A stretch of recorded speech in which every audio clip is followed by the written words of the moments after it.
મંદિરના આપણે દર્શન બહુ મસ્ત કરી લીધા અને વાતાવરણ બહુ મસ્ત છે. જો સામે જે રુદ્રા મેડિકેશન કેવું છે ત્યાં આપણે ધ્યાન માટે બુકિંગ કરી શકીએ છીએ 1-2 દિવસ માટે જે કેવ છે એ. અને હવે એવો પ્લાનિંગ છે કે ભૈરવનાથ તરફ જઈએ, ભૈરવ બાબાના દર્શન કરી લઈએ પહેલાં, કારણ કે ટાઈમ છે જ આપણી પાસે, બપોરના 2-2:15 જેવું જ થયું છે. તો આ રસ્તો સાઈડમાંથી નીકળે છે.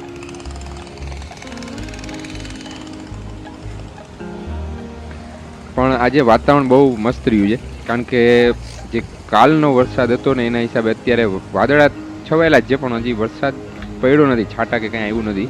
તો આપણા માટે બહુ બેસ્ટ છે આ વાતાવરણ, કારણ કે ટ્રેક કરવાનું બધું ઇઝી રહે છે. જો ભૈરવનાથ દેખાય છે અહીંથી, ટૂંક દેખાઈ રહી છે.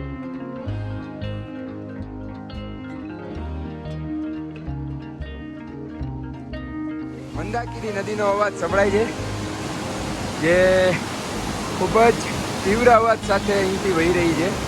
ઉપરથી ઘાટીમાંથી આવી રહી છે, જે તમને સાંભળવું બહુ જ આસાન લાગે એવું રીતના સંભળાઈ રહ્યું છે.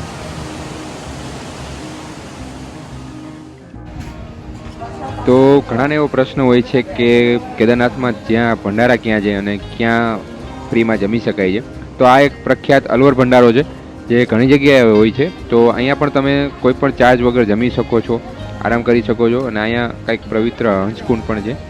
તો આ એક સેવાકીય કાર્ય છે, તો અહીંયા ચાલુ છે. તો કાલનું પાછું યાદ આવી ગયું છે. હવે પાછા ભૈરવનાથ બાબા તરફ જવાનું છે. ઉપરની સાઈડ છે થોડું, એટલે ટફ તો નહીં, પણ થોડુંક થાક લાગે એમ, કારણ કે કાલનું આપણે આરામ જ કર્યો છે. તો અહીંયા પણ ટેન્ટ્સ ને એવું બધું છે, એટલે પ્રાઇવેટ પણ હોઈ શકે છે.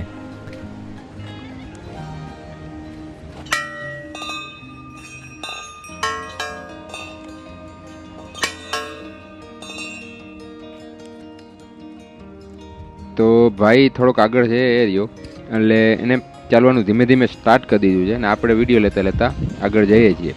ને અહીંયા બહુ ટ્રાફિક નથી, હેવી ટ્રાફિક કે કાંઈ બહુ પબ્લિક બધા નથી આવતા, કારણ કે કેદારનાથથી ઘણા મેં તમને કીધું તેમ બિઝી પ્લાન હોય છે. તો જોઈ લો ઘાટીનું આહલાદક વાતાવરણ છે. તો છે ને આહલાદક નજારો. તો જે વાદળો છે ને એ આપણી મારા લેવલની સાથે સાથ છે. જે આ રસ્તો છે ને એટલું લાગે છે કે બહુ નીચા છે વાદળો.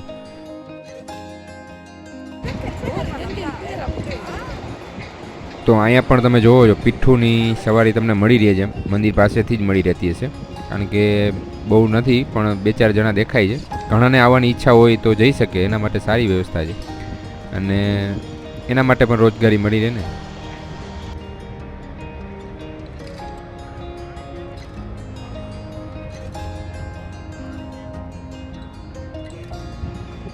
તો જ્યાં લીલું લીલું દેખાય છે ને ઘાસ, એને બુગિયાલ કહે છે અહીંના લોકો, અને એના ઉપર ચાલવાની પણ મનાઈ કરે છે, કારણ કે એ દબાઈ જતા પછી એ જગ્યાએ ઘાસની માટી જ દેખાય છે. તો તમે જોઈ શકો છો. ને અહીંયા સારું છે, રેલિંગ પણ છે, તો આપણે થોડુંક પકડીને આરામ કરવો પણ ઇઝી રહે છે. થોડુંક પગથિયા ઓછા પણ કરાર તો હે, ઢાળમાં હાફ ચડી જાય એવું કામકાજ છે.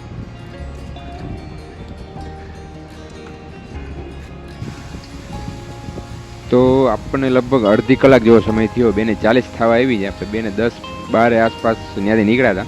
તો આ છે બાબા ભૈરવનાથ, જે આ ઘાટીની ઉપર બિરાજમાન છે, જે કહેવાય છે કે કેદાર ઘાટીના રક્ષક કહેવાય છે ભૈરવનાથ બાબા. ભોળાનાથનું સ્વરૂપ છે ભૈરવનાથ બાબા. તો આ છે અહીંનો નજારો. જઈએ હવે આગળ ધીમે ધીમે.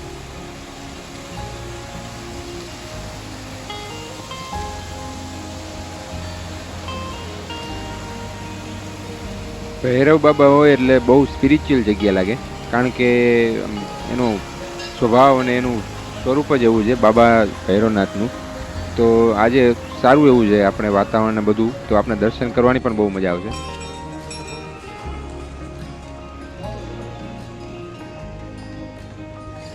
તો આ જગ્યા છે જો મંદિર, ભૈરવનાથ બાબાનું મંદિર, કેદાર ઘાટીના ભૈરવનાથ.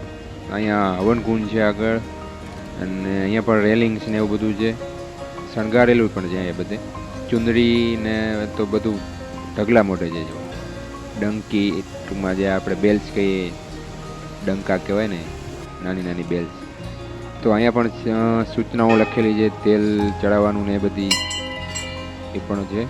અને અહીંયા તેલના હિસાબે બધું નીચેની જમીન પણ ચીકણી ચીકણી થઈ ગઈ છે. ધ્યાન રાખીને ચાલવું પડે એવું કામકાજ છે, કારણ કે પડી જવાય એવું છે લસરીને. તો આ છે જો અહીંથી ભૈરવનાથ બાબાની જ્યોતના દર્શન કરો. જય હો ભૈરવનાથ બાબા, રક્ષા કરજો. આ છે બાબાનું મંદિર, ભૈરવનાથ બાબાનું, જે અલગ અલગ ભૈરવ છે એ બધા મૂર્તિમાં અહીંયા સ્થાપિત છે. અને અહીંથી જો ઘાટી કેવી દેખાય છે ઉપરથી.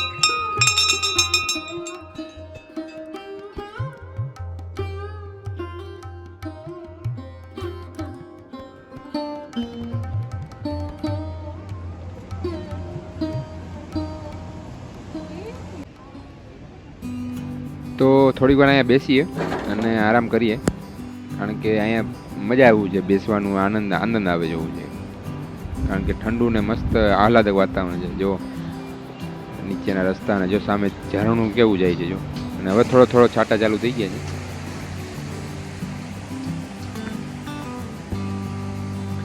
તો અહીંયા સામે બેઠા હતા અને અહીંથી ઘણા બધા આગળ જતા હતા. નીચેથી પણ મેં જોયું હતું કે જ્યાં અહીંથી આગળ જવાય છે થોડુંક હાઈટ ઉપર. તો મેં ભાઈને કીધું હાલ આપણે જઈએ, પણ ભાઈ કે મારે નથી આવું, તું જાતો એમ. તો પણ મેં કીધું લાવ હું જાતો આવું એમ, જોઈ આવું ઉપરથી શું વ્યૂ આવે છે. કારણ કે આની પહેલાં પણ મેં લગભગ 1-2 વિડીયોમાં, યુટ્યુબના વિડીયોમાં જોયું હતું. તો જઈએ, ટ્રાય કરીએ ક્યાં લગી પહોંચાય છે, શું વ્યૂ આવે છે.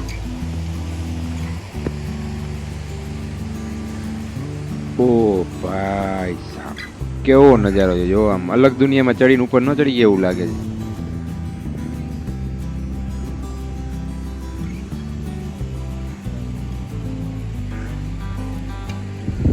એકદમ નયનરમ્ય નજારો છે.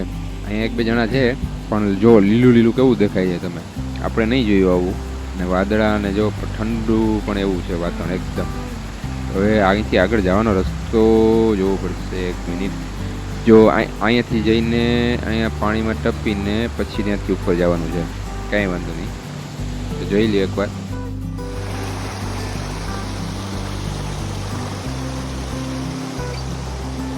તો આ પ્લાન તો અચાનક જ બન્યો છે, આનું કંઈ ડિસાઇડેડ નહોતું, પણ ઈચ્છા હતી, ટાઈમ છે આપણી પાસે, તો એકવાર જઈ આવીએ કે જઈ આવું એમ.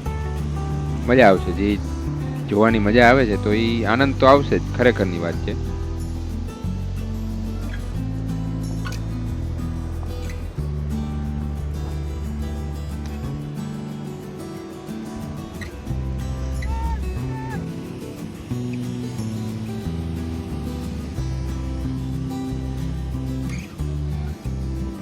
તો હવે પેલું ઓલું નાનું ઝરણા જેવું જતું હતું ને પાણી, એને ટપીને આગળ જવાનું છે. અહીંથી જ છે, જો આ જ રસ્તો આવી ગયો. તો અહીંથી ટપીને સામેની સાઈડ જવાનું છે, પછી ત્યાંથી ચડવાનું છે. પણ એકદમ લીલું ઘાસ છે, આમ કલર તમે કહી શકો ને, ડાર્ક ગ્રીન નહીં અને આમ પોપટી પણ નહીં, એવો કલર છે. જો અહીંથી ટપીને સામેની સાઈડ જવાનું છે યાર.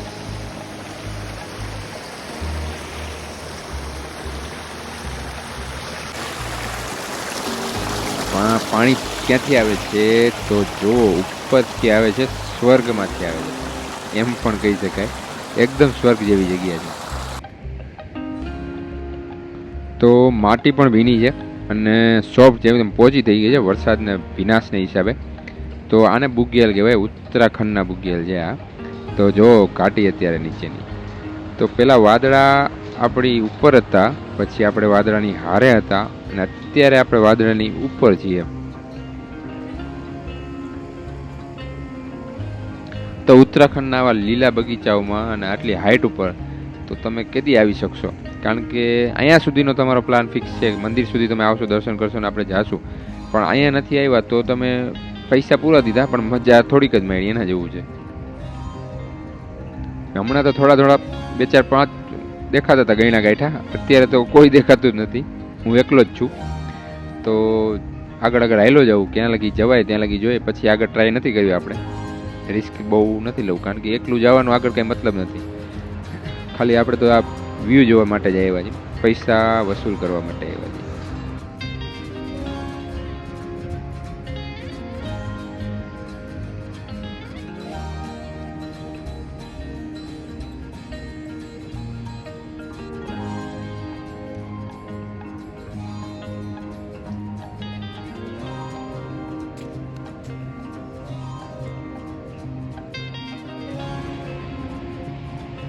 ઉત્તરાખંડના બુગ્યાલ છે, બુગ્યાલ. આ રોક, હા આ રોક જોયો તો આપણે, કારણ કે ઘણા 1 2 વિડીયોમાં મેં જોયો તો, પ્રખ્યાત હતા. નિખિલ કે નિલેશ કે એવું કંઈક નામ હતું એ ભાઈનું. જો આ રોક છે, અહીંથી વ્યૂ મને જોયેલો અને યાદ છે હજી. અત્યારે એનાથી પણ એ ભાઈને પણ અત્યારે એમ થતું હોય છે કે આ ભાઈને મારાથી પણ સારો વ્યૂ જોવા મળ્યો, એવું દેખાય છે. એકદમ મોજ આવ્યા રાખે. તો આ કંઈક સોલો ટ્રીપ હતી, એક નાનકડું અમથું ટ્રેક કે જે કેદાર ઘાટીને 360 વ્યૂ આપે છે આપણને, કે જે તમે જોઈ શકો છો. ત્યાં બાબા કેદારનાથ બિરાજમાન છે અને આ આખી કેદાર ઘાટી છે. અહીંથી પૂરેપૂરો 360 વ્યૂ આવે છે કેદાર ઘાટીનો. અને આ મારી નાની સોલો ટ્રીપ હતી કે જે ઊંચું ટ્રેક હતું. મારી ઈચ્છા હતી કે આવું કંઈક નાનું ટ્રેક કરવું છે, જોયેલું બી છે, એટલે હું આવ્યો છું. જોઈ શકો છો ખૂબ જ સુંદર વ્યૂ આવી રહ્યો છે કેદાર ઘાટીનો. અહીંથી પણ હજી આગળ જઈ શકાય એમ છે, પણ મને આટલામાં જ સંતોષ થઈ ગયો છે કે આપણા માટે આ બેસ્ટ છે. જે આપણે જોવા માંગતા હતા તે આ બધું આપણે મળી ગયું છે. જય શ્રી કેદાર.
તો અત્યારે હું એ જ રોક પર બેઠો છું કે જ્યાંથી બાબાની ઘાટી દેખાય છે, કેદારનાથ દાદાની.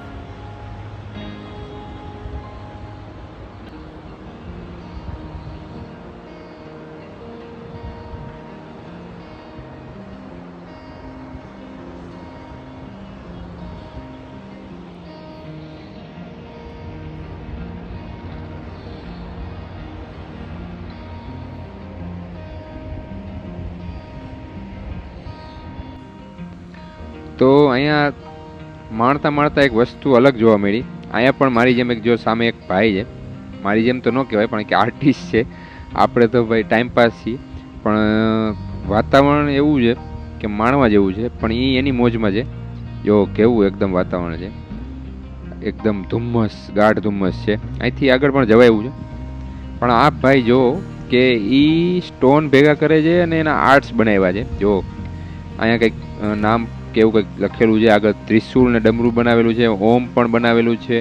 તો આ આર્ટિસ્ટ આવી જગ્યામાં એનું ટૂંકમાં શાંતિથી પોતાનું આર્ટ કરે છે.